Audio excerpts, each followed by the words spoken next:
this video, I will show you how to enable your network and internet connection in Windows 10. Let's go. And here my connection is disabled. How to enable I it? feel like it's gonna be a bad day. Yeah, I'm tired of shit, and the coffee ain't hit yet. Damn, ain't that great.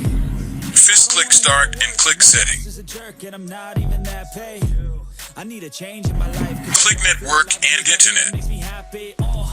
Hold my beer for a minute. I'm about to quit my job. Click this Change Adapter option. Trip and I don't plan to visit. I'm gonna stay there till I feel like I'm winning. And this is just the beginning. I need a big change, help me feel like living. I need a big swing, home runs. Select Network Connection and Enable. And we all got dreams. We all want things.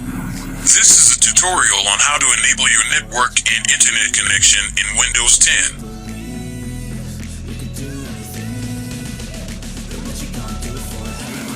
Thanks for watching.